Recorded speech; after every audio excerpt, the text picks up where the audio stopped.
Biorka dan kita. Loh, kok lucu? Tahukah kalian mengapa nama Biorka sekarang ini menjadi terkenal?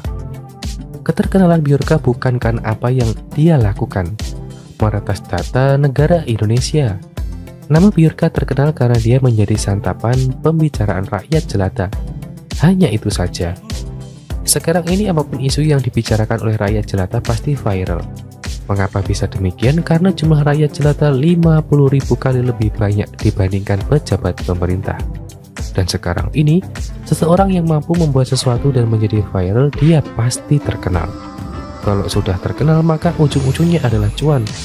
Saya kasih contoh, Farel Prayoga, seorang pengamen anak-anak yang divideokan saat dia mengamen dan suaranya sangat bagus. Video Farel diunggah seseorang di media sosial lalu menjadi viral. Keviralan Farel ini membuat pihak Istana Negara mengundang untuk bernyanyi di perayaan HUT RI ke-77. Hari ini kehidupan Farel setelah bernyanyi di Istana Negara karena video saat dia ngamen viral berubah 180 derajat. Contoh lain, anak-anak dari Citayam yang nangkring di sekitaran Jalan Sudirman Jakarta lalu iseng mengubah zebra cross menjadi arena catwalk, kemudian menamai aksinya dengan nama Citayam Fashion Week dan viral. Lalu terkenal dan dikunjungi oleh tokoh-tokoh terkenal juga. Semua keterkenalan Farel dan anak-anak Citayam tak lepas dari banyaknya rakyat jelata yang membicarakan aksi mereka lalu menjadi viral dan terkenal. Begitu pula dengan Biorka. Dia menggunakan informasi bahwa dirinya sudah berhasil meretas data negara. Untuk meyakinkan rakyat jelata, dia lempar data-data pribadi sosok-sosok terkenal seperti Mahfud MD. Dan untuk membuat keadaan bertambah seru lagi, Biorka mengunggah informasi kalau dirinya akan meretas data-data penting lainnya milik Presiden Indonesia dan Pertamina. Rakyat jelata Indonesia pun langsung menelan informasi ini bulat-bulat tanpa dikunyah. Percaya 100% tanpa melihat apakah diri masing-masing rakyat jelata ini terdampak atau tidak. Maka viral dan terkenallah Biorka. Bahkan dipandang penting karena disangkutkan dengan kestabilan nasional. Padahal rakyat jelata mana paham soal penjaminan kestabilan nasional. Menjamin kestabilan rumah tangga masing-masing saja masih perlu bantuan orang lain.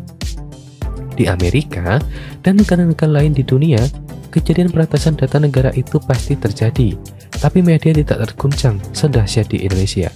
Kenapa? Karena penduduk negara-negara itu tidak tertarik membincangkan soal peretasan data negara. Walaupun data itu adalah data pribadi rakyat, pelaku peretasan atau bahasa kerennya hacker di negara maju sana hanya menjadi perbincangan pejabat-pejabat elit. Media pasti memberitakan tetapi jarang sampai menjadi viral. Nama grup hacker The Anonymous itu nyata. Grup ini mampu meretas data Social Security number rakyat Amerika. Grup ini juga bisa menghilangkan eksistensi seseorang di dunia.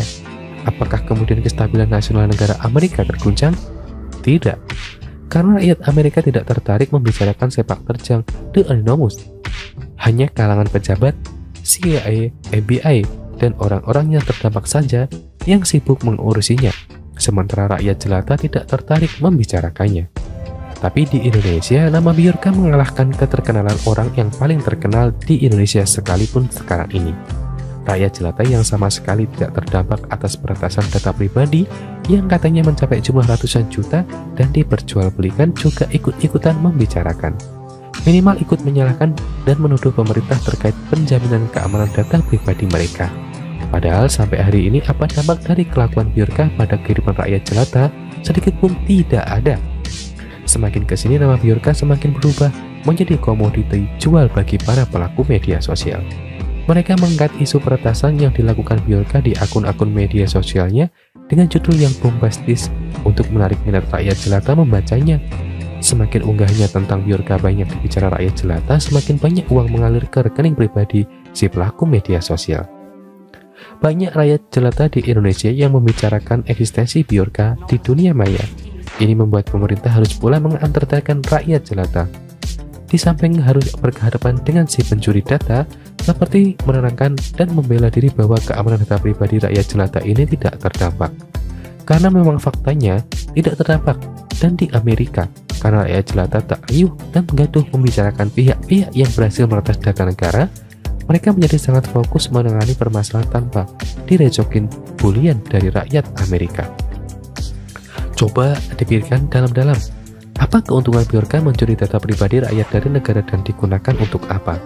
Paling untuk memanipulasi hasil survei atau mengkali hasil perolehan hasil suara di ajang pilkada.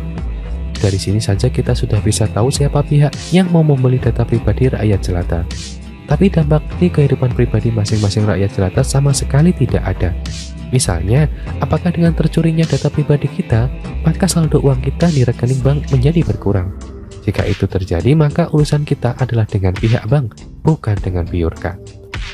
Kejadian bocornya data pribadi Denny Siregar atau DS oleh PT Telkom dulu, apa dampaknya pada kehidupan pribadi DS? Selain alamat rumah, nomor KTP dan KK, nomor telepon dan lain-lain terungkap. Apakah ada pengalihan harta pribadi DS ke pihak lain? Atau pengurangan saldo uang di bank? Tidak ada.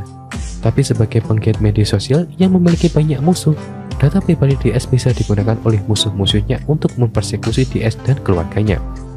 Masalah persekusi ini pun sudah ada jalur penyelesaiannya sendiri. Dan kalau penyelesaian ini berakhir dengan materi Rp10.000, itu karena pihak DS setuju untuk menerima perdamaian di atas materai. Dan sejauh ini DS sendiri sudah menempuh jalur hukum untuk menyelesaikan permasalahan bocornya data pribadi dia oleh PT Telkom. Mengkritik pemerintah itu perlu, namun menggradasi kepercayaan kita pada pemerintah karena isu yang tidak jelas dan bukan urusan kita, itu yang tidak perlu. Bjorka adalah urusan pemerintah, karena yang dia curi adalah data negara. Kita bisa mengambil langkah seperti yang DS lakukan jika kita merasa dirugikan atas bocornya data pribadi kita.